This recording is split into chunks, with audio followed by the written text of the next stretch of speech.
בראשית ברא אלוהים את השמיים. Bienvenidos sean todas las personas que están escuchando este programa desde cualquier parte del mundo donde nos están escuchando.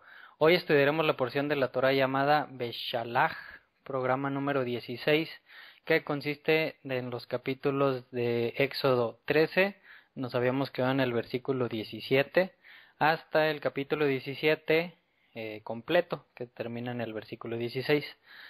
Transmitiendo estoy desde el norte de México, un servidor, Guillermo Guerrero, y por supuesto no nos puede faltar en nuestro estudio virtual, Gabriel Estrada. Buenas noches. Hoy no puedo decir Shabbat Shalom, hoy diría Shavua Tov, que es sí. Buen inicio de Buen semana. inicio de semana.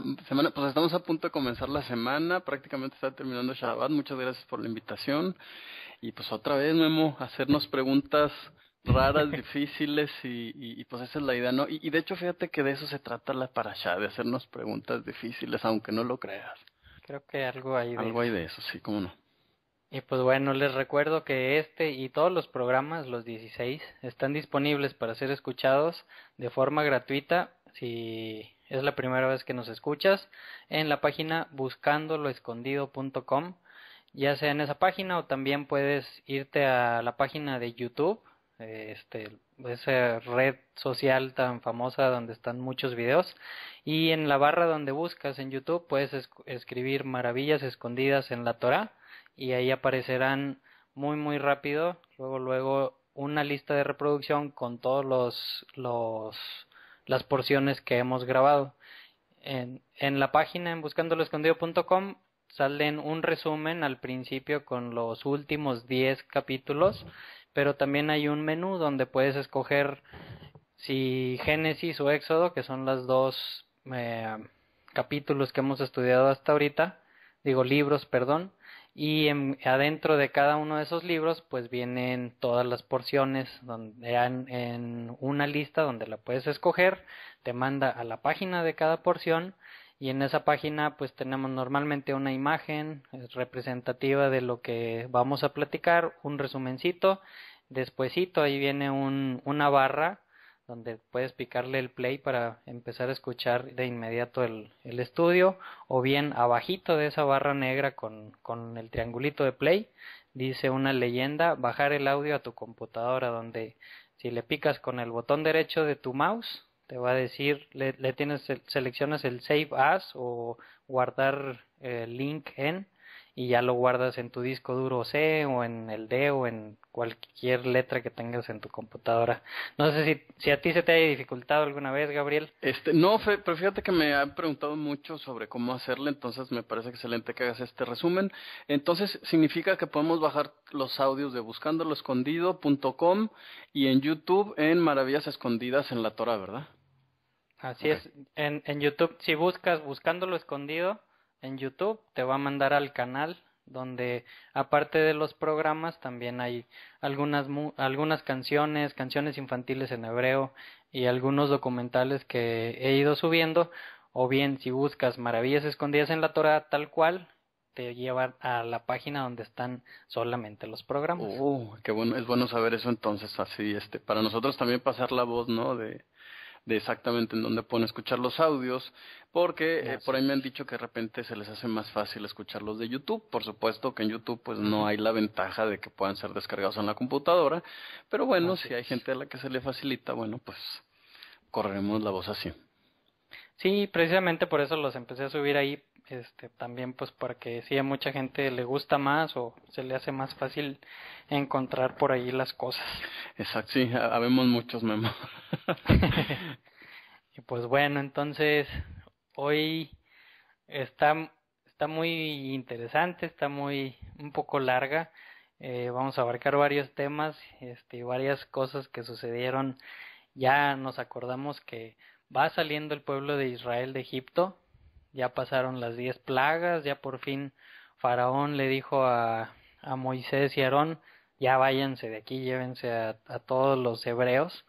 Después de pues todo lo que le pasó, vimos las primeras 7 plagas hace 2 programas, las últimas 3 plagas la semana pasada, y terminó con la plaga de la muerte de los primogénitos.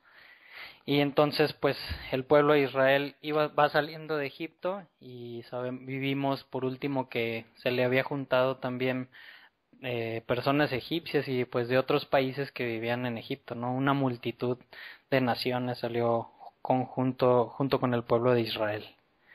Y pues esta porción, esta parashá, como comentamos, comienza en el capítulo 13, versículo 17. Y si te parece, empezamos a leer, Gabo.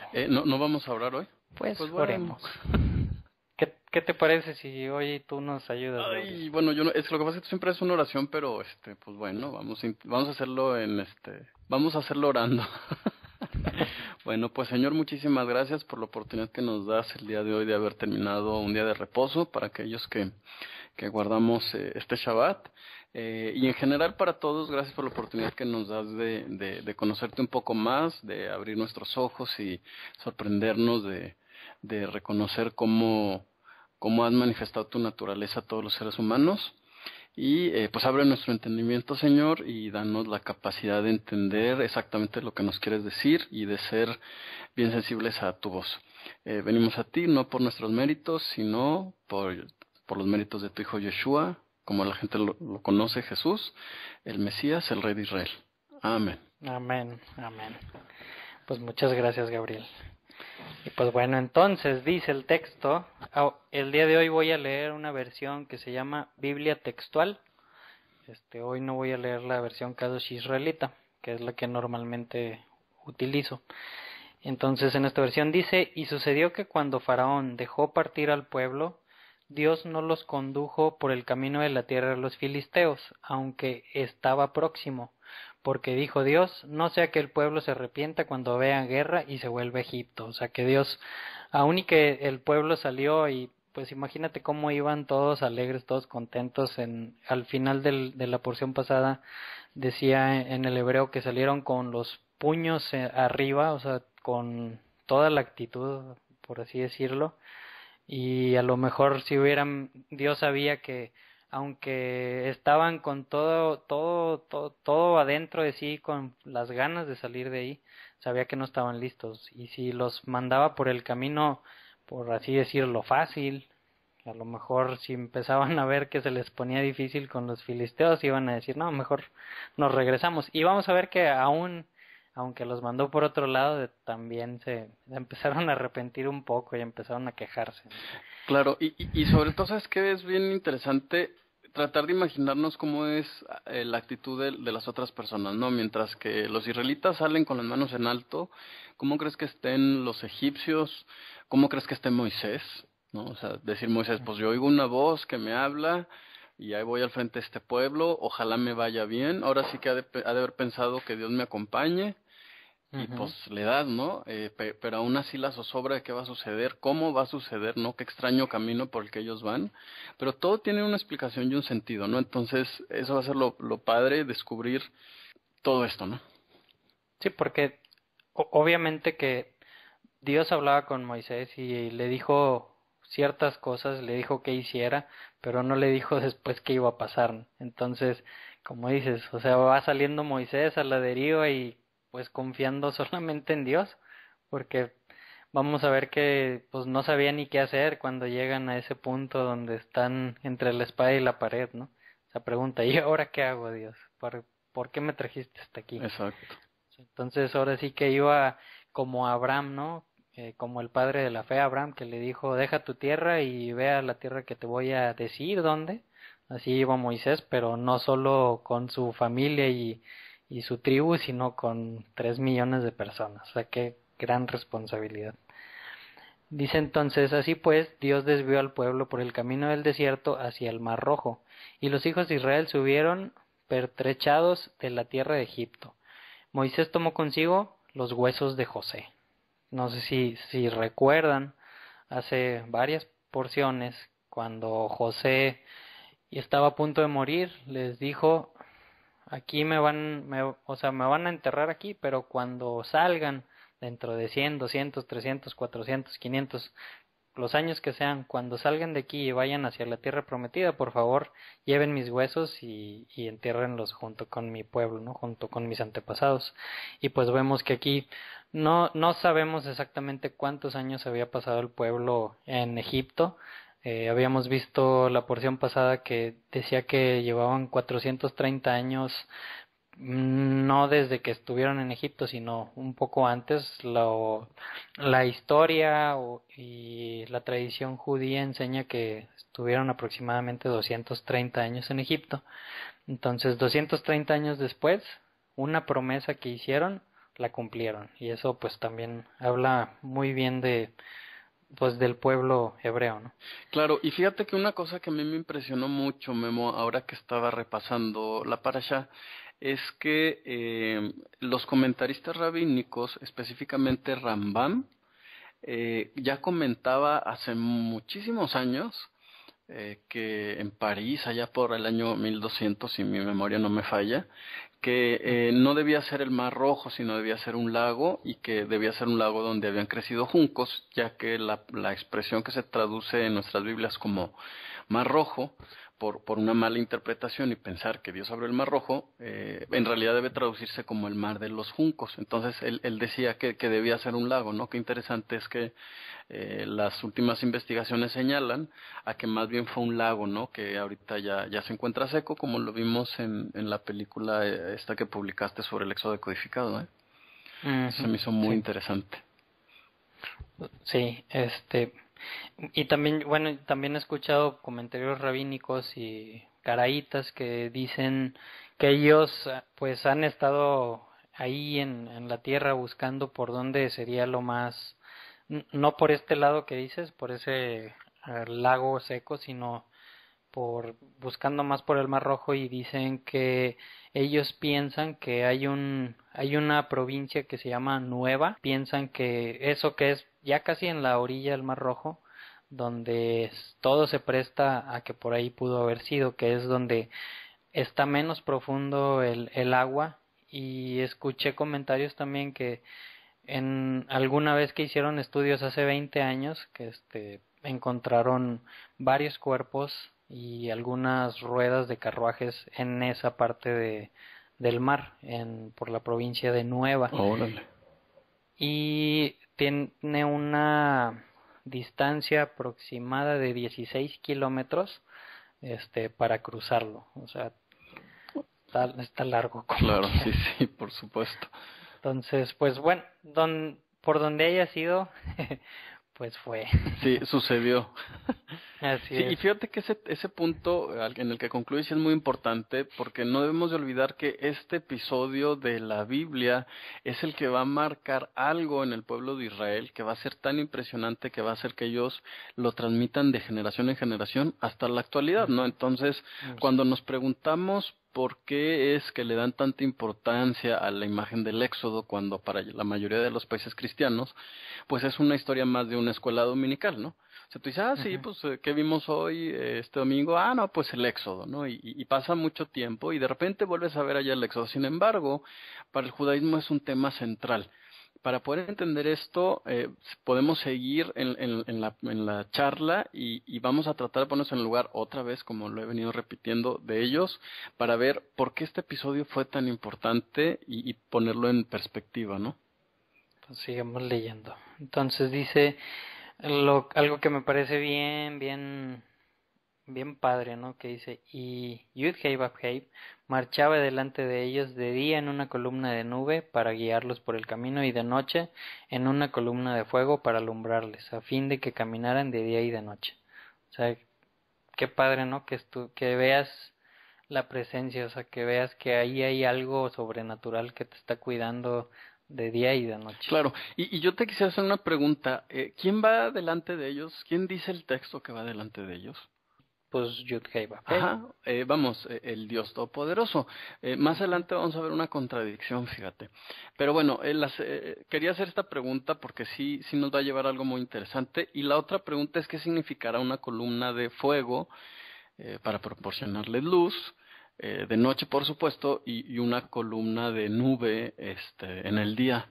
Obviamente, si usamos un poquito la imaginación, va a suceder lo siguiente. Considerando que Israel va caminando en un lugar pues que es muy desértico y en el que el sol no es muy cómodo, que digamos, podríamos entender que esto nos habla de misericordia. Y así es, fíjate que la palabra en hebreo, la expresión que significa columna de nube en el día, está relacionada con una expresión que significa columna de misericordia, mientras que columna de fuego se relaciona con otra expresión que significa columna de justicia.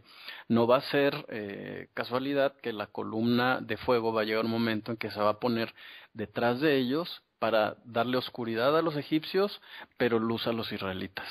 Esto implicaría también la columna de justicia como un juicio que Dios va a hacer sobre el faraón por haber endurecido el corazón, que nos lleva a otra pregunta muy interesante sobre, bueno, ¿por qué Dios va a juzgar al faraón si fue él mismo el que endureció su corazón, ¿no? Pero más allá de eso, pues hay que entender estos dos temas, ¿no? De la columna que expresa misericordia hacia el pueblo de Israel, pero al mismo tiempo implica un juicio hacia los israelitas, que también nos va a ir llevando el tema a una conclusión sumamente interesante, pero que es necesario recalcar en esta parte para ir entendiendo el mensaje que la Torah nos quiere dar. Entonces, pues llegamos al capítulo 14, donde vemos que Dios le dice a Moisés que acampen y dice, les da pues ciertos lugares, dice acampen delante de Pijajirot, entre Migdol y el mar, delante de Basal Zephón, frente a él acamparemos junto al mar. Y aquí no sé si recuerdas, Gabo, que Moisés le había dicho a Faraón, deja ir al pueblo porque tenemos que ir a una fiesta que dura 3 días. Entonces no sabemos cuántos días habían pasado ya. Y pues dice Dios que, bueno, más bien dice la Biblia que Dios otra vez endurece el corazón de Faraón. Y Faraón como que se da cuenta, ¿no? Reacciona, tal vez ya pasaron una serie de días de pues de la muerte de su primogénito y de todo lo que le había pasado. Y reacciona y dice, le van y le dicen, oye, el pueblo ya no regresó, ya se escaparon. Entonces dice el capítulo del versículo 8, y endureció Dios el corazón de Faraón, el rey de Egipto, y él se fue a perseguir a los israelitas, que agarró 700 carros y pues todo el ejército enfurecido. Yo creo que si, imagínate, o sea, los soldados de Faraón que perdieron a sus hijos, ¿tú crees que fueron con coraje hacia el pueblo de Israel? Que digo, a lo mejor el pueblo de Israel, pues ellos no hicieron nada realmente, ¿no? Pero pues ellos no sabían. Sí, ese es el gran tema, ¿no? Hay que recordar, como vimos ya anteriormente, que en realidad el que está hablando con Dios es Moisés, no el pueblo, ¿no? Entonces, vamos, Israel pues está siguiendo a Moisés, una persona que dice que Dios le habla. Obviamente el faraón pues seguramente ha de pensar que es un movimiento político, que los israelitas están sublevándose, no sabemos exactamente qué estaba pasando, ¿no? Pero pues sí, efectivamente en el 12, te fijas cómo el pueblo le dice a Moisés, ciertamente esta es la cosa que te habíamos dicho en Egipto, o sea, la Torah no especifica que los israelitas o el pueblo hablaron con Moisés para explicarle pues que no estaban seguros de lo que estaban haciendo, que mejor se quedaban ahí. Oye, ¿y si no sale esto? ¿No? Por eso te decía, imagínate cómo se sentían ellos, ¿no? Entonces, finalmente, en un momento tan crítico y difícil, le dicen, bueno, Moisés, pues ya habíamos hablado de esto, ¿no? Que era posible que a lo mejor a ti se te patina ahí el cerebro y de repente escuchas voces, pero en realidad no es Dios. O sea, qué interesante esta pregunta que haces, Memo, porque o sea, hay tantas emociones involucradas en el relato y yo me pregunto, y estoy seguro de mi respuesta es, si yo hubiera sido Israel y hubiera vivido todo esto, te soy bien franco, Memo, yo no creería en Moisés. No, digo, yo también hubiera dudado, porque aquí se nos hace bien fácil y pues juzgamos muy rápido al pueblo de Israel, ¿no? Porque acabamos de leer todo lo que vimos de las 10 plagas y pues estamos viendo realmente la película desde arriba de todo lo que está haciendo Dios, el plan que hizo Dios, el cómo se ejecutó, y unos capítulos después vemos que el pueblo empieza a decir, ay, no hombre, se me hace que sí la regamos, y se nos hace bien sencillo juzgar, pero estando ahí, con no sé cuántos días caminando en el desierto, o sea, yo nunca he estado en un desierto, pero los documentales que he visto se ve que es algo tremendo, ¿no? Y que en pocas horas te puede trastornar y te puede cambiar pues toda tu mente, o sea, te afecta de tal forma que ya no reaccionas igual. Entonces, están pasando por tantas emociones que a lo mejor ya no saben ni qué es real y qué no es real. Y lo que es real es lo que les está pasando en ese momento. Y en ese Exactamente. momento voltean y Y dicen, los ven encima de oh. ellos, claro. Y aquí una pregunta, dices que vas a hacer varias preguntas y algunas capciosas y yo te voy a hacer una. ¿Te acuerdas de la sexta plaga? De que murió todo el ganado y todos los animales. Así es. ¿De dónde sacó Egipto, Faraón, todos estos caballos? Ah, pues muy buena pregunta. Fíjate que la voy a anotar y la voy a investigar porque pues sí, por lo menos no eran caballos primogénitos, Memo, ¿eh? De eso estamos seguros. Sí, bueno, un comentario que escuché y me pareció, se me hizo muy interesante y muy correcto fue, no sé si recuerdas cuando pasó esa plaga que Dios dijo, Avísenles. y ajá, avísenles, y vimos que algunas personas, incluso egiptos, que temieron a Dios y que le creyeron, guardaron a sus animales. ¿Qué implicaría eso?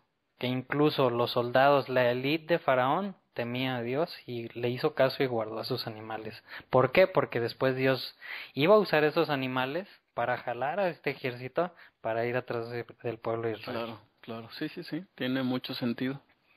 Ujú. Y Oye, pues, pues entonces pobre del ejército, ¿no crees?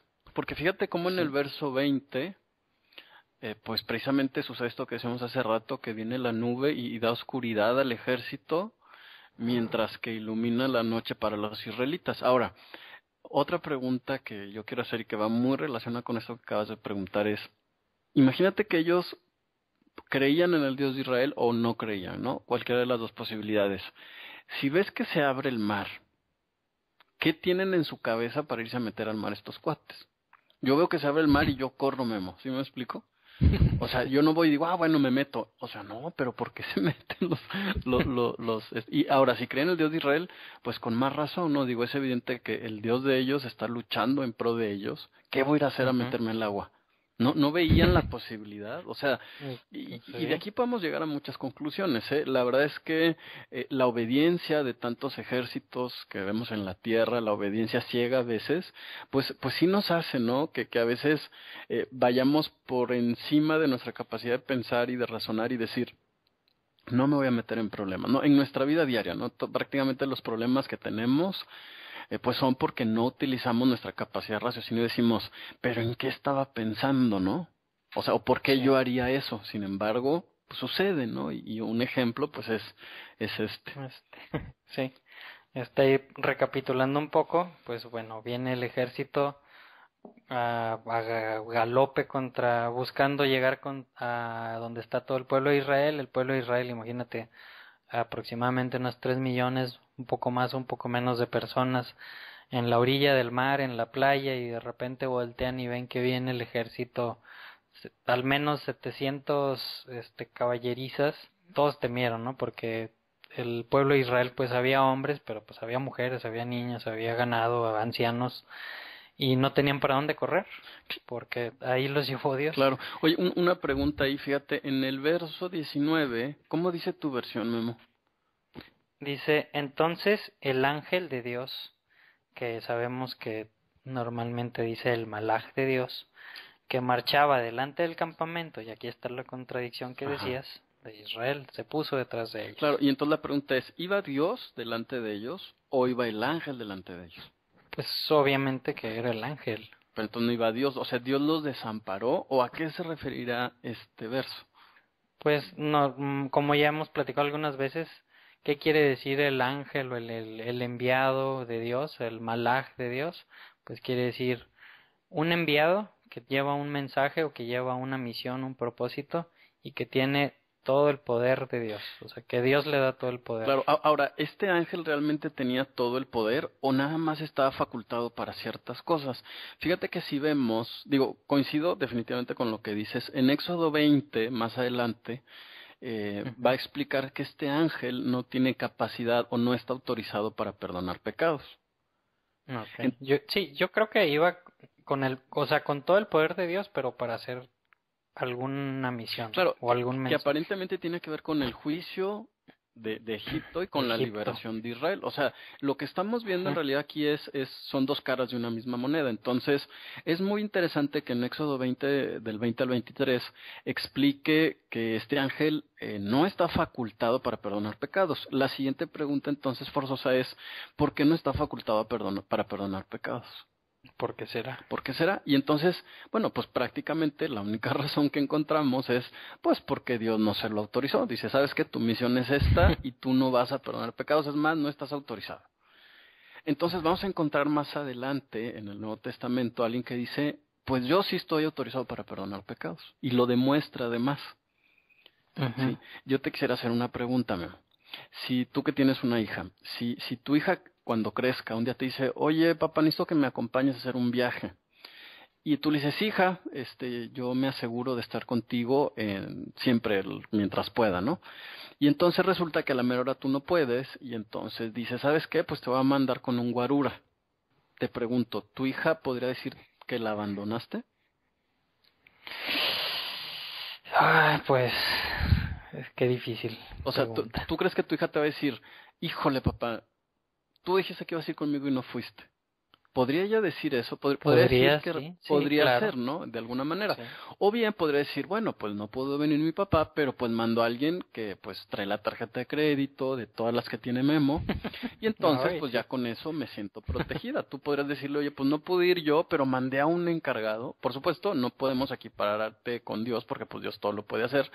Pero a lo que me refiero es al punto de la autorización, ¿no? Este ángel tan representa a Dios, es como si Dios fuera al frente.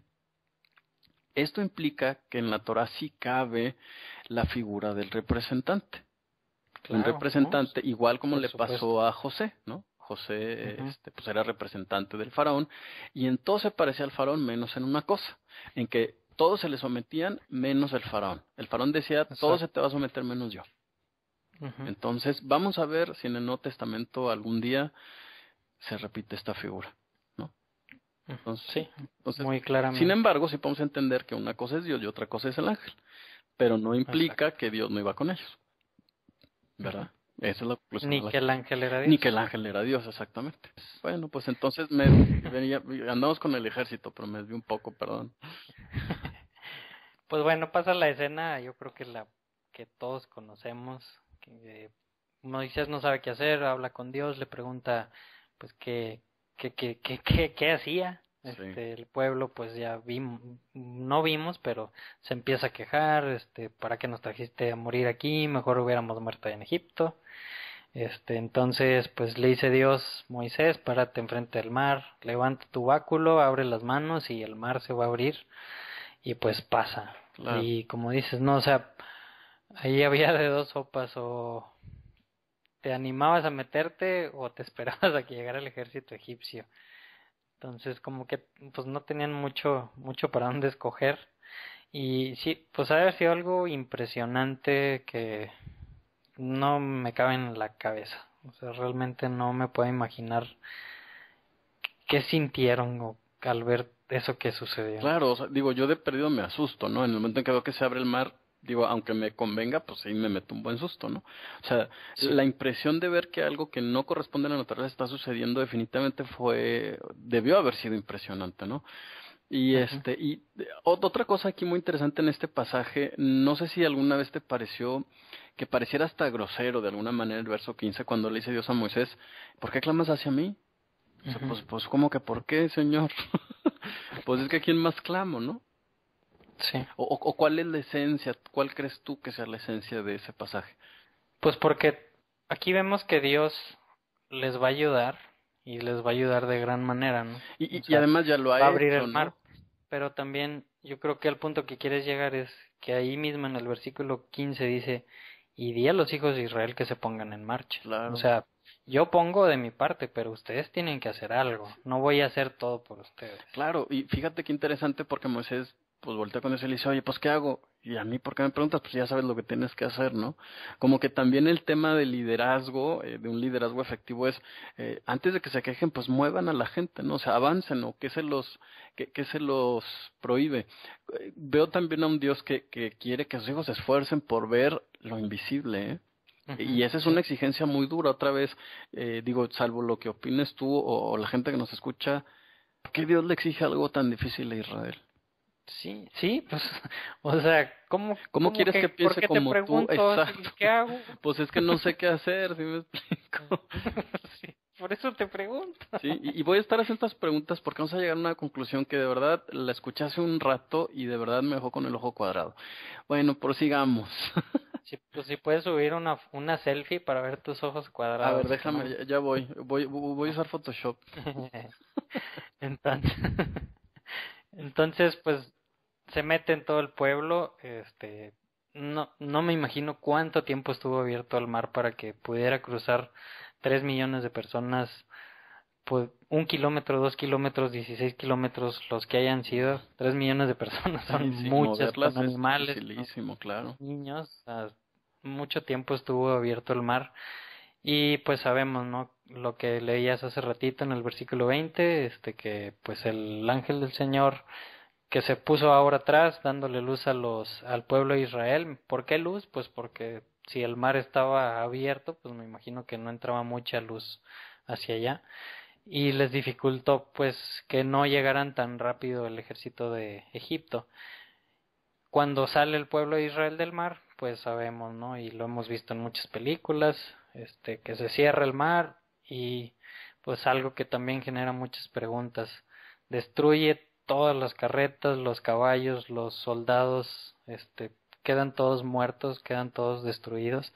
Y pues también nos podemos preguntar por qué, o sea, por qué tuvo que hacer Claro, eso. claro, y fíjate que para contestarte eso hay una explicación que se me hizo, voy a utilizar una palabra que normalmente no uso, pero que se adecua a esto, es, me explicó algo muy bonito, ¿no? Y es que se supone en el Talmud explica que cuando los ángeles estaban viendo estos acontecimientos, Memo, ¿tú cómo crees que estaban los ángeles? Pues mordiéndose las uñas. Imagínate viendo la película, mordiéndose las uñas y de repente Israel logra salvarse, los egipcios se ahogan. ¿Qué estaban haciendo los ángeles? Pues celebrando, ¿no? Pues dice, el Pues Talmud dice no que, creo. fíjate que sí, dice el Talmud que los ángeles estaban celebrando y que entonces Dios les dice silencio. Imagínate que el Dios, este Dios que es misericordioso pero que también es justo, les pide silencio y les dice que no es la voluntad que eso suceda, no es la voluntad de Dios que el hombre muera, ¿no? Ni siquiera los egipcios. Sin embargo, esto era necesario para que el mundo conociera qué tan misericordioso podía ser Dios. Y otras decíamos, pero ¿dónde está la misericordia de Dios que está ahogando? Pues nomás los hubiera dejado del otro lado, ¿no? Y los hubiera visto a los lejecitos y pues los otros a lo mejor se hubieran reído de ellos, ¿no? No, tenían que ahogarse. ¿Cuál era el tema? ¿Qué fue lo que esto hace? Pues va a suceder que todas las naciones que los rodean, pues van a voltear a ver al Dios de Israel que venció, ¿no? Al que era el ejército más grande de aquella época, que eran los egipcios. Solamente una nación no va a tener miedo. Y justamente la parasha nos va a decir cuál es. Pero sí, normalmente la gente piensa, no, los judíos quieren que todo el mundo se muera, ¿no? Hay que tener cuidado con estas aseveraciones que son infundadas y que están basadas en la ignorancia, porque el judaísmo no enseña que el propósito es que todas las naciones se mueran, ¿no? Desde estos versos lo vamos viendo, ¿no? Al menos las enseñanzas en el Talmud. Así es, fíjate que escuché un comentario de un rabino, que se llama Tovia Singer, que estaba explicando en esta porción de la Torah precisamente, estaba explicando en el Seder de Pesaj, que guardan los judíos ortodoxos. El Seder de Pesaj pues es una serie de, ¿cómo lo podemos decir? Pasos. Ajá, pasos, sí. A seguir para cuando se hace la cena de Pesaj. Y pues entre toda esa serie de pasos hay algo que se ve un poco extraño porque tienen una copa de vino de alegría, pero al mismo tiempo cuando están celebrando eso, la alegría, dice que dejan caer unas gotas al suelo del vino Y pues yo creo que si es alguien que no sabe nada, pues se va a sacar de onda y dice que hacen eso porque esa alegría que tienen, que esa alegría que representa el vino, pues también recuerdan la muerte de todos estos egipcios. Wow. Y tiran el vino para dejar un poco la alegría de lado. Claro, claro. Y de alguna manera esto va de la mano con lo mismo que dice la Torah más adelante. Los egipcios van a tener una consideración muy especial en los mandamientos que van a venir después, tanto que se les va a permitir ser parte del pueblo de Israel, ¿no? Si ellos lo deciden, por supuesto, ¿no? Y una y otra vez la Torah o la ley de Moisés le va a pedir a la gente que sean misericordiosos de los egipcios, porque de allá salieron ellos, ¿no? Entonces sí, yo creo que es momento de empezar a darnos cuenta que hay cosas mucho más profundas que los malos y los buenos, ¿no?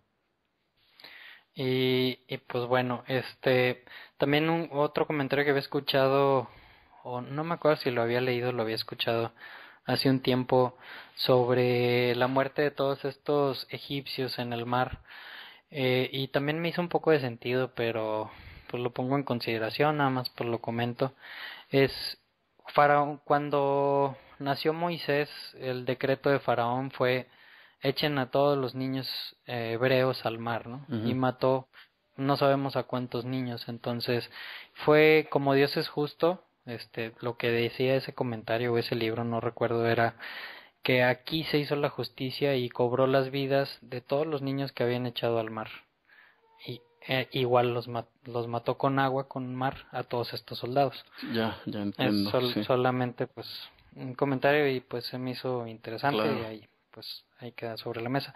Y dice el versículo 30 y 31, después de todo esto que pasa: así salvó Yud-Heh-Vah-Heh aquel día a Israel de la mano de los egipcios, e Israel vio a los egipcios muertos a la orilla del mar. E Israel vio el gran poder que Dios había ejercido contra los egipcios, y el pueblo temió a Dios, y creyeron en Dios y en Moisés su siervo. Por fin, Memo. Por fin le creen, ¿no? Le creen a Dios y le creen a Moisés. Moisés. Dicen, ¿sabes qué? Pues todo lo que nos has dicho, que hoy es una voz que te habla, pues sí ha de ser cierto. Sí. Porque ellos no han oído la voz de Dios, ¿eh? No, podemos decir, no conocen la personalidad de Dios, conocen las manifestaciones, ven ranas, ven sangre, ven hielo con fuego, pero no han visto a Dios. Entonces, imagínate que tú dices que, ok, creo en esto que me está diciendo Moisés, ese Dios sí está a nuestro favor. ¿Y cómo es ese Dios? ¿O qué quiere de nosotros? ¿O quién es? O sea, yo creo que fueron momentos de mucha reflexión para ellos, ¿eh? Sí, claro, pues muchas emociones. Sí, muchas emociones, muchas cosas que pensar y pues hay que ponernos en ese momento. Ahí, pues obviamente no, si se abre el mar, Memo, yo te digo, no, pues ahora sí, Moisés, sí es cierto, sí te creo. Me consta lo que estoy viendo, definitivamente tú eres un enviado de parte de Dios. Ok, ahora sí dime qué hay que hacer. Uh-huh. Y pues bueno, todo esto que vimos, yo creo que si vemos las noticias de Medio Oriente ahorita, se parece bastante a lo que está sucediendo. Se está haciendo una encrucijada al pueblo actual de Israel, ¿no? Sí, así es. Y pues aquí, ¿en quién pudieron confiar? En Dios. Pues Entonces, nada más. Eso tiene que volver a ser. Y pues bueno, a continuación en el capítulo 15, algo que normalmente no hacemos en el programa, vamos a tener un musical por parte de Gabriel Estrada. Nos va a cantar el cántico de Moisés. Que cante. Cantaré yo. No te creo. Fíjate que cuando empecé a estudiar hace algunos años, y cuando vi este capítulo del Cántico de Moisés, lo busqué tanto en YouTube a ver si había alguna canción y no la encontré. No, me imagino. Pues bueno, lo leemos entonces mejor. Bueno, sí, mejor. Dice: entonces Moisés y los hijos de Israel prorrumpieron en un cántico a Dios y alabaron diciendo: cantaré a Yud-Heh-Vah-Heh, porque ciertamente ha triunfado. Al caballo y su jinete arrojó al mar. Y luego viene el nombre de Dios, no completo, sino como que el nombre corto o el nombre, ¿cómo se dice? Poético de Dios, que es el Yud y el Hei. Ya, normalmente se lee ya. Ya es mi fortaleza y mi cántico, y me ha sido por salvación. Este es mi Dios, y lo alabaré, Dios de mi Padre, y lo exaltaré. Yud-Heh-Vav-Heh es varón de guerra, Yud-Heh-Vav-Heh es su nombre. Y pues repite, ¿no? Que arroja al mar a Faraón, a los carros de Faraón y su ejército, que fueron hundidos, fueron vencidos. Y dice, tu diestra, oh Yud-Heh-Vav-Heh, es majestuosa en poder, tu diestra, oh Dios, aniquila al enemigo. O sea, hacen pues un cántico de reconocimiento a todo el poder de Dios y a todo lo que hizo y cómo lo salvó. Y dice, ¿quién como tú entre los dioses? Versículo 11. Oh Dios, ¿quién como tú? Majestuoso en la santidad, temible en las alabanzas, hacedor de prodigios. O sea, qué padre, ¿no? Que están reconociendo todo. Ahora sí. Claro, fíjate que este verso que acabas de leer, el verso 11, los rabinos explican que es la mitad del canto que están ellos haciendo, ¿no? Y que la primera parte es una descripción de hechos, mientras que la segunda nos habla de los resultados de esto que acaba de hacer Dios. Entonces, por eso cambia un poquito el sentido en el hebreo esta segunda parte, ¿no? Entonces dice, ¿cuál es el propósito de todo esto, no? Dice, bueno, ¿qué fue lo que hiciste? Verso 2, extendiste tu diestra, la tierra los tragó, condujiste en tu misericordia a este pueblo que redimiste, lo llevaste con tu poder a tu santa morada, ¿no? Y entonces uno dice, bueno, ¿y dónde es la santa morada? Hasta este momento obviamente no sabemos cuál es, pero obviamente es Israel y sobre todo el templo, ¿no? Que se ha de construir. Oye, pero qué bonito, ¿no? Claro, por supuesto. En tu misericordia, tú condujiste al pueblo. Exacto. Tú lo redimiste. Y para ellos es bien claro guiado. por la nube esta que ellos vieron, de la que hablamos hace rato, ¿eh? Y el verso 14, lo oirán los pueblos y temblarán. Entonces, este Dios quiere que el mundo lo conozca, ¿no? Se apoderará dolor de la tierra de los filisteos, los caudillos de Edom se turbarán, los valientes de Moab tendrán temblor, y se acobardarán todos los moradores de Canaán. Qué interesante es que en este pasaje se acuerden de Canaán, ¿no? Un pueblo que está condenado, según la maldición de Noé, a la esclavitud. Y entonces Egipto viene de la esclavitud y va hacia otra esclavitud, que es la ley de Moisés, ¿no? Los rabinos explican que no es una historia de esclavitud a la libertad, sino de una esclavitud a otra esclavitud, pero una esclavitud justa, ¿no? Entonces también es algo para pensar. Caiga sobre ellos temblor y espanto, a la grandeza de tu brazo, enmudezcan como una piedra, hasta que haya pasado tu pueblo, Señor, hasta que haya pasado este pueblo que tú rescataste. No, te quise ayudar en la lectura. Muchas gracias. Estoy leyendo muy mal. Por lo que... No, es que yo estoy leyendo Reina Valera. Ok. Y después en el versículo 20 dice, entonces Miriam, la hermana de Moisés, la profetisa, dice. Sí, ¿y por qué la profetisa, oye? ¿Se habrá ella puesto el título? ¿O por qué dice ahí la profetisa, Sí, es más, en la Torah no vemos que haya profetizado nada. No, y de hecho ni sabíamos cómo se llamaba, no se había mencionado su nombre. Bueno, es que es Miriam, la hermana de Moisés, ¿no? Y esta es la base que dan los rabinos para decir que cuando Miriam, se queda esperando en el río Nilo a ver si van a rescatar a su hermano, es porque Dios le había hablado en sueños y le había dicho que pusiera la canasta en el río Nilo y que el niño sería rescatado. No sé, no estoy seguro, eso es lo que ellos comentan. Sí, es lo que comentan y por eso es profetiza, porque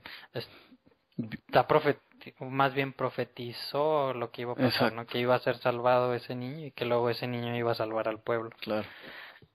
Entonces dice, canten a Dios porque se ha magnificado grandemente, el caballo y su jinete arrojó al mar, y pues sobreentiende que junto con todas las mujeres pues siguen cantando la canción completa, ¿no? El cántico de Moisés. Y pues bueno, seguimos leyendo.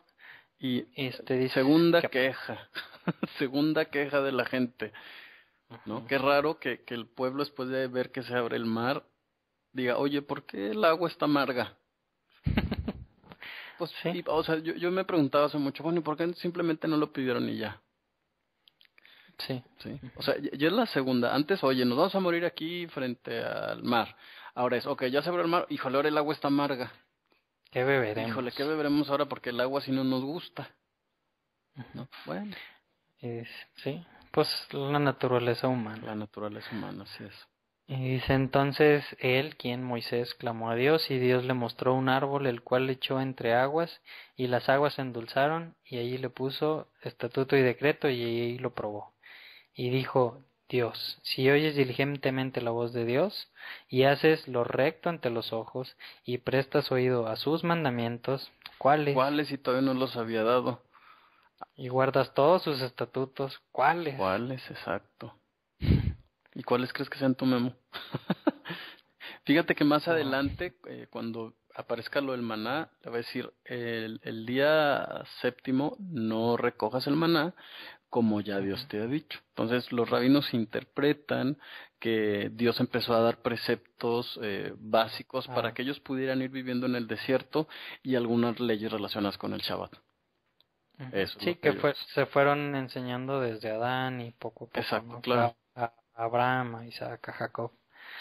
Entonces dice, si tú guardas todos mis mandamientos y tú guardas todos mis estatutos, entonces yo seré tu sanador. O sea, también es una advertencia, ¿no? Como que, oye, ya el pueblo ya se quejó 2 veces, pues es bien fácil, obedece. Digo, también lo veo así. Y luego pues se van a volver a quejar. Claro. Capítulo 16. Dice, a los 15 días del segundo mes, después de que salieron de la tierra de Egipto, toda la congregación de los hijos de Israel partió de Elim y llegó al desierto de Sin, que está entre Elim y Sinaí. Entonces murmuró toda la congregación de los hijos de Israel contra Moisés y contra Aarón en el desierto. Tercera vez. Y les decían los hijos de Israel, ojalá hubiéramos muerto por la mano de Dios en la tierra de Egipto, cuando nos sentábamos junto a la olla de carne, cuando comíamos pan a saciedad. Nos ha sacado de Egipto para venir a matarnos aquí. Y es lo que decíamos hace rato, ¿no? O sea, nosotros lo leemos aquí y pues decimos, ay, qué bárbaros, pero ponte ahí. Claro.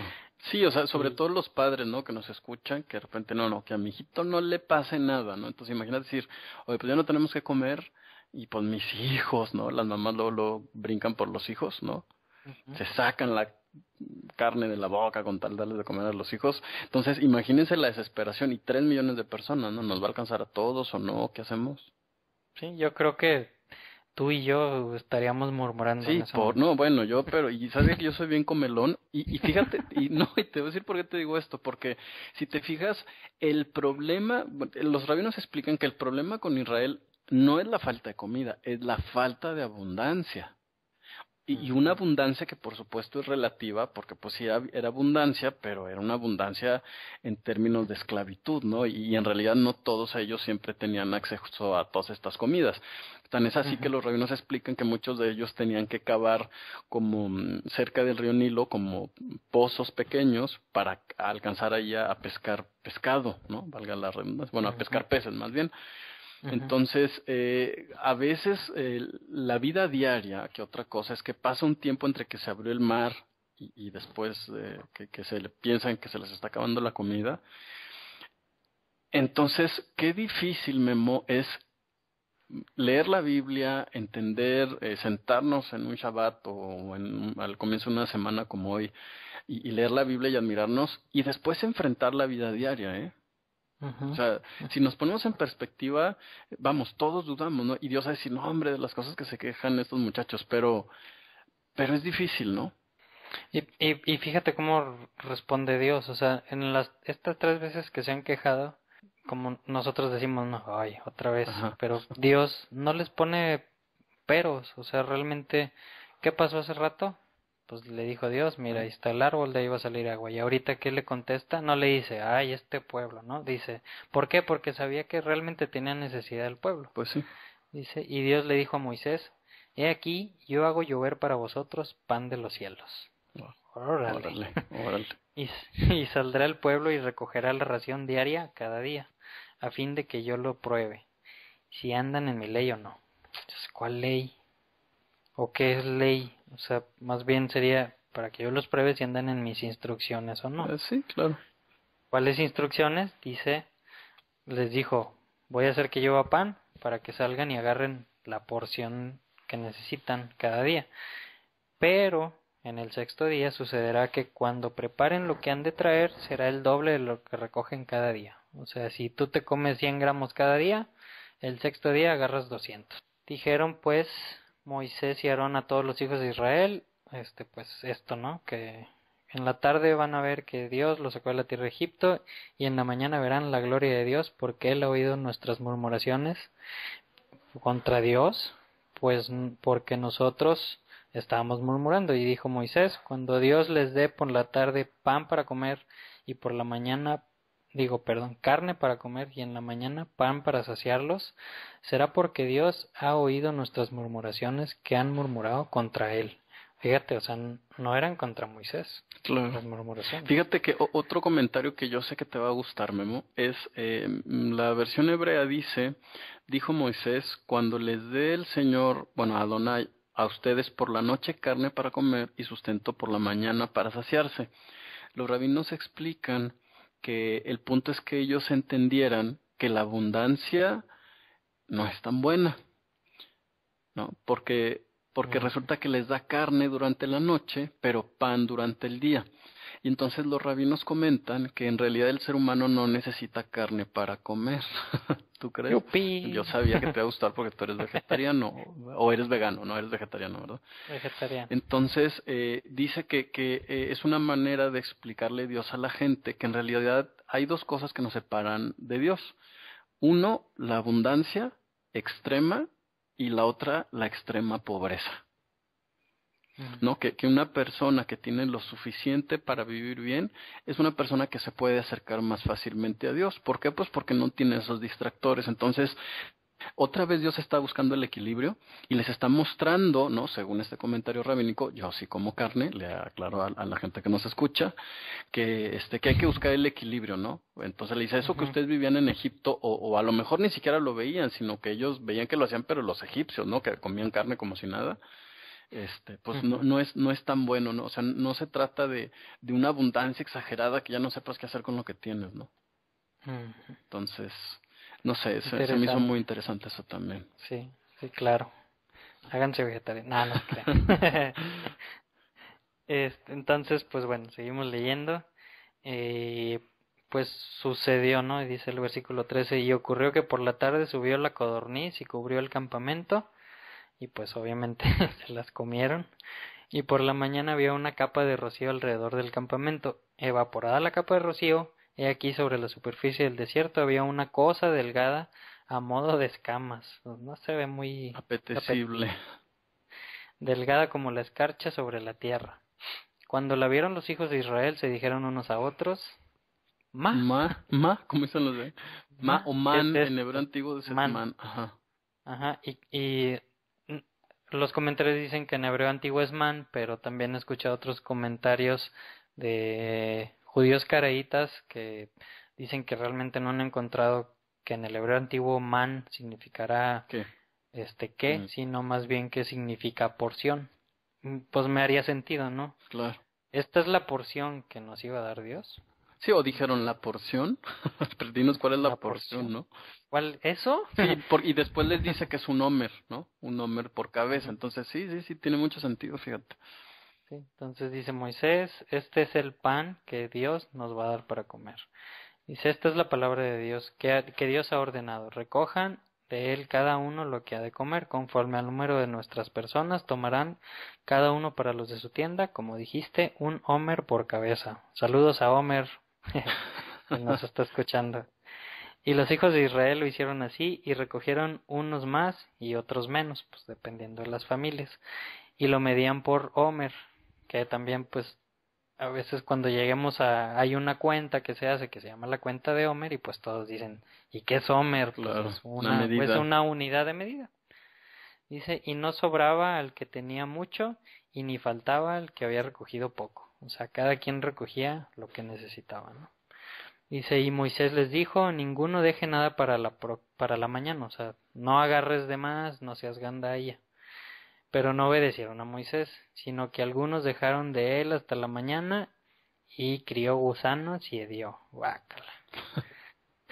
Y dice, y Moisés se enfureció contra ellos. Así pues, lo recogían de mañana en mañana, cada uno según lo que había de comer, y cuando el sol calentaba, se derretía. Qué raro, ¿no? Claro. Una de las características que dicen las traducciones es que el maná era redondo, ¿no? En el verso 14. Sin embargo, la palabra que se utiliza ahí es mehtupaz, que no sabemos exactamente qué significa, y esa palabra no se vuelve a repetir en toda la Torah, entonces no sabemos exactamente qué es, entonces no forzosamente era redondo. Ya el libro de Números nos va a decir que sabía como a cilantro, ¿no? Pero en realidad no tenemos, bueno, yo no tengo culantro, ¿no? Le decían, sí. Exacto. En realidad yo no tengo idea de qué sería, incluso hay muchas interpretaciones de cómo cae este maná, que primero cae el rocío y luego el maná y luego volvió a caer el rocío. No sabemos, ¿no? Lo que sí es cierto es que era suficiente. Incluso fíjate que en el Talmud hay muchas exageraciones sobre el maná, ¿no? Dice que el maná sabía a lo que tú querías. Si se te antojaba una pizza, pues sabía pizza, ¿no? También otra cosa que vemos es que allá en Números ya lo empiezan a preparar. Entonces, hay muchos misterios sobre el maná. Lo que sí es cierto es que era suficiente y de eso van a vivir ellos 40 años, ¿no? De hecho, los rabinos dicen que es el milagro más grande porque es el milagro que es consecutivo. Y a pesar de eso, Israel va a seguirse quejando, fíjate. O sea, ahí es cuando te das cuenta que un milagro deja de ser milagro en la medida que se repite y se vuelve natural, ¿no? Sí. Qué triste, ¿no? Porque pues imagínate que tú eras el privilegio. ¿Qué pasaría si te dijera, oye, Memo, pues tengo aquí un homer de maná? No, pues lo guardarías como un tesoro, ¿no? No, pues imagínate que para ellos se les empezó a hacer normal, y sí. En realidad, y uno puede decir, ay, no, qué bárbaro, los israelitas, no entienden. Pero pasa lo mismo cada vez que se abre una flor, que sale el sol, que la tierra gira y no lo percibimos. Y se nos hace normal. Y se nos hace normal, ¿no? Y entonces decimos, híjole, y si existirá Dios, me escuchará. Sí. Híjole, bueno. Tienes razón. Y me acordé que mis papás hace mucho nos servían siempre agua simple, a veces que no teníamos dinero para comprar cocas o agua de sabor, y nos decían, mira, cuando te la tomes, imagínate que es de lo que tú quieras y a eso te vas a ver. Agua de maná era eso, ¿no? Saludos a mis papás. Y sucedió que en el 6º día recogieron pan doble, como les había dicho, 2 homers, 2 medidas para cada uno, y todos los principales de la congregación acudieron a Moisés y se lo declararon. Y viene el versículo 23, trae aquí un subtítulo que dice el Shabbat, el día del reposo. Dice, y les dijo, esto es lo que Dios ha explicado, mañana es Shabbat. Y aquí algo interesante es que si te vas del Génesis de Éxodo 16:23 para atrás, en ningún lugar de la Biblia viene Shabbat escrito como está escrito aquí. Es la primera vez que está escrito como lo conocemos en estos días. Sabemos que allá por Génesis 12 mencionaba algo sobre el séptimo día, que era día en el que descansó Dios, y la raíz que se utiliza ya es también de la misma raíz de la palabra Shabbat, pero la forma como la conocemos, esta es la primera vez que aparece en la Biblia. Dice Shabbat santo, que sabemos que santo es apartado para Dios. Dice, lo que habéis de hornear, hornearlo, y lo que habéis de cocinar, cocinarlo, y todo lo que sobre, deposítenlo para conservarlo hasta la mañana. O sea, está hablando del 6º día, ¿no? Lo que cocines, lo que hornees, hazlo en el 6º día, el día de la preparación, y guardas para el 7º día. Como les había dicho, ¿no? Va a caer 6 días, el 6º día va a caer doble, agarras 2. ¿Por qué? Porque el 7º día no vas a ir a recoger. Dice, y lo depositaron hasta la mañana como Moisés había ordenado, y no hedió ni hubo el gusano. O sea, si recogían más de lo que necesitaban entre semana, le salían gusanos, pero el 6º día que caía doble, no les pasaba eso. No. Versículo 26, 6 días lo recogerán, pero en el 7º día, el Shabbat, no lo harán, no lo recogerán. Sin embargo, aconteció que algunos del pueblo salieron a recoger el día 7º. Ahí van otra vez, qué bárbaros. No lo encontraron. Híjole, qué bárbaros. O sea, de seguro alguien que pues agarró nomás un homer en el 6º día y pues le dio mucha hambre. Bueno, yo creo que les pasó una vez. Bueno, ¿sabes qué es lo que yo creo que hubiera pasado, Memo? si se hubiera vuelto tan natural, yo hubiera sido el primero que hubiera dicho, oye Memo, ¿y si hoy sí salió? Hubiera salido por pura curiosidad. Sí. O sea, de verdad es que así somos los seres humanos, y te lo digo porque yo sí soy bien Contreras, todo dudo, y hubiera dicho, ¿y si sí salió? Y yo hubiera sido de esos, Memo, yo me hubiera ido a asomar, ya me conozco. Ay, Qué mal, ¿verdad? Qué bárbaro. Qué bárbaro. Sí, yo ahorita ya casi te comento algo que muero por comentarte desde que comenzó la parasha. Pero bueno, Entonces, te escuchamos. sí, versículo 28 dice, por lo que Dios dijo a Moisés, ¿hasta cuándo rehusarán de guardar mis mandamientos y mis leyes? Pero otra vez la pregunta, ¿no? Todavía no han llegado al monte Sinaí, todavía no les ha hablado y todavía no han entrado en pacto. Todavía no hay un pacto. Entonces, ¿por qué tienen que guardar sus leyes y sus mandamientos? ¿Y cuáles? Claro. Sí, digo, ya vemos que Moisés en el capítulo anterior les dio leyes y ordenanzas. Probablemente sean estas y no toda la ley como la conocemos actualmente. Vamos, apenas se las va a presentar, ¿no? Pero es como una preparación, ¿no? O sea, porque acuérdate que Dios al principio dijo, lo voy a hacer para probar a ver si van a andar. O sea, les voy a dar estas leyes pequeñas a ver si son capaces de guardar las grandes. Ahora, si esa es la respuesta, Memo, y Dios está viendo que no obedecen, pues ya sabes lo que va a pasar, ¿no? O sea, ¿por qué? ¿Por qué Dios hace esto? No. De repente yo no entendía, o sea, y además dice, ¿y por qué lo escribe en la Torah Dios? O sea, ¿cuál es el tema de estar? Y mira, y otra vez se equivocaron, y otra vez se equivocaron, ¿no? Y viene la última, no, bueno, ya está medio coraje. mejor sigo leyendo. Sí, mejor, si porque no, si no vas a decir groserías. Sí, no. No se trata de eso. Versículo 29 dicen, mira, que Dios les dio el Shabbat. Y por lo tanto, en el sexto día les da pan para 2 días, que cada uno se quede en su sitio y nadie salga de su lugar en el séptimo día. Y aquí, hablando sobre el Shabbat, pues también aquí los rabinos interpretan, algunas corrientes rabínicas interpretan en Shabbat no puedes salir de tu casa.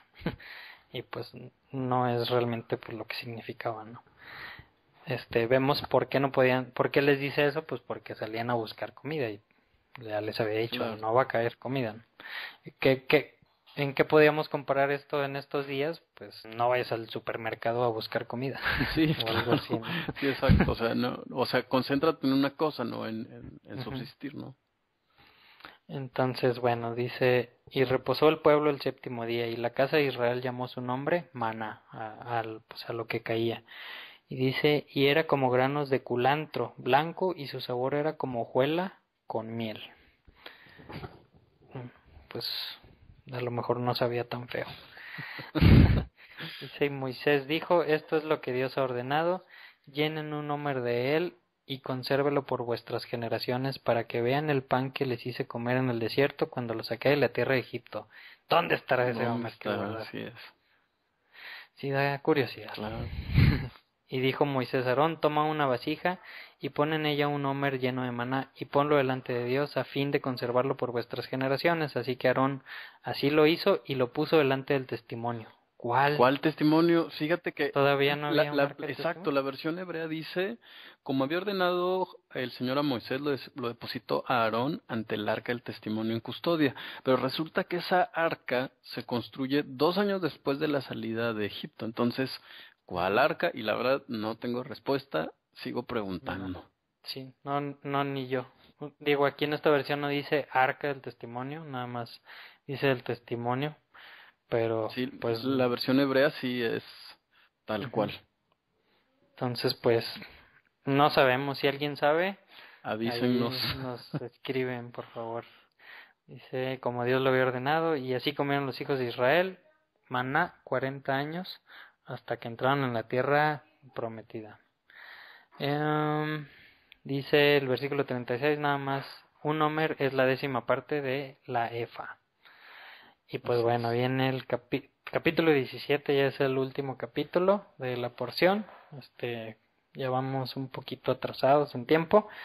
Y pues una cuarta queja, ¿no? Dice, toda la congregación de los hijos de Israel partió del desierto de Sin por sus jornadas conforme al mandamiento de Dios y acamparon en Refidim y no había agua para que el pueblo bebiera. Y dispuesto el pueblo con Moisés y dijeron, disputó, el pueblo con Moisés y dijeron: danos agua para que bebamos. Y Moisés les dijo: ¿por qué disputan conmigo? ¿Por qué tentan a Dios?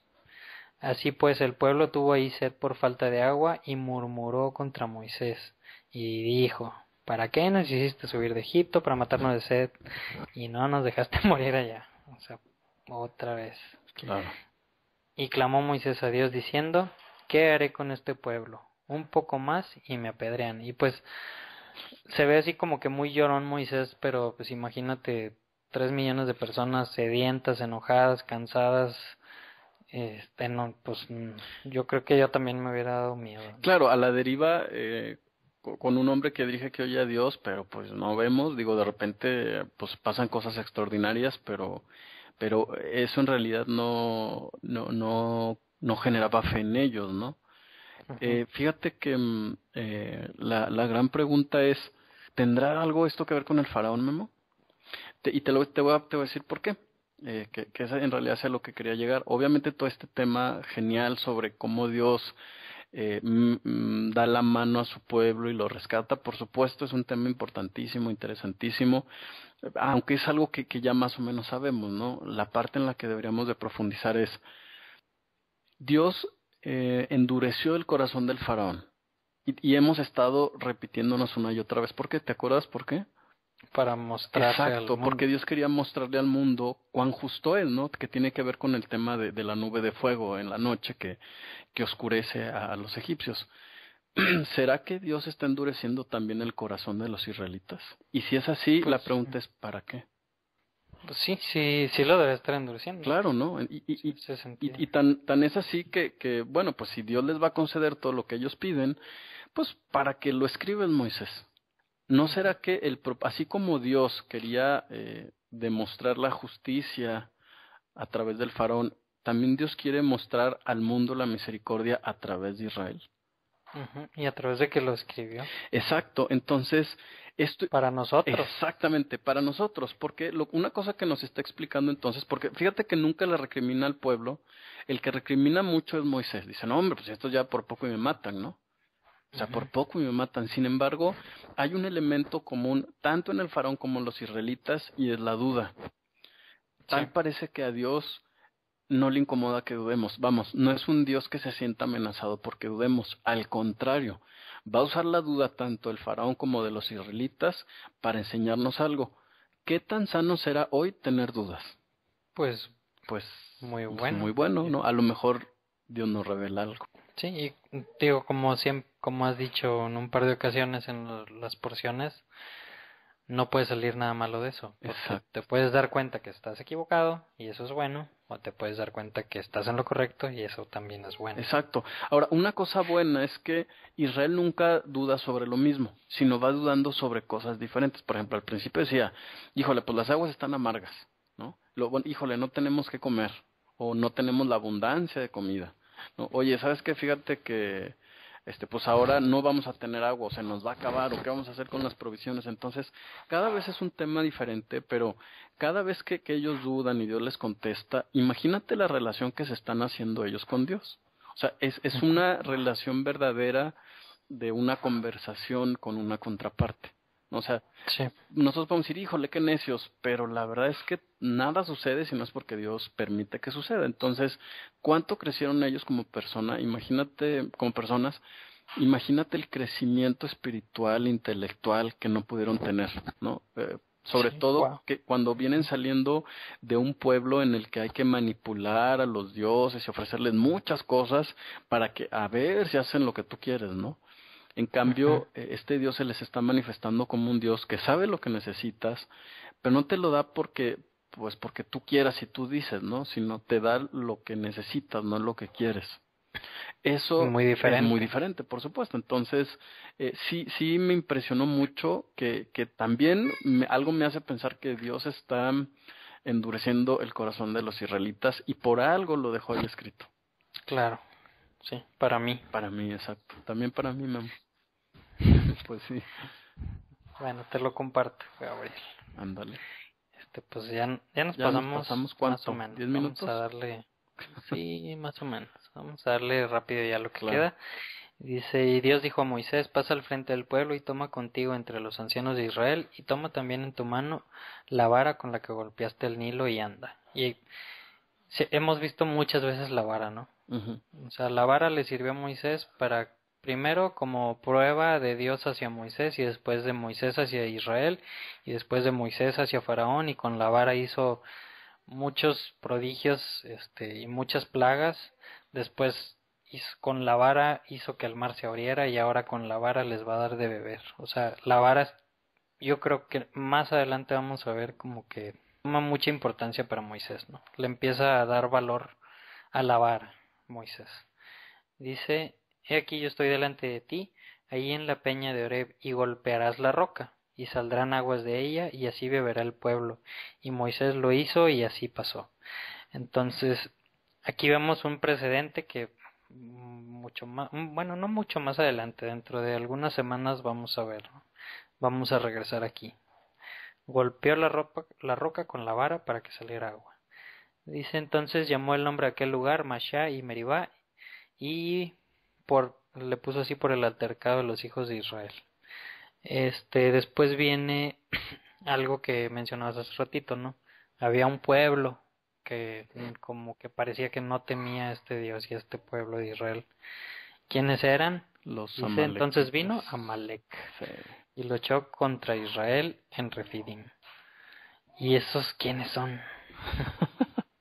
Los amalequitas, los famosos amalequitas. Bueno, si recordamos, son un pueblo que viene de los hijos de Lot con su hija, Ujú. Moab y Amón. Y de Amón viene Amalek, los amalequitas, que vamos a ver muchas veces durante la historia del pueblo de Israel, a Amalek o al espíritu de los amalecitas.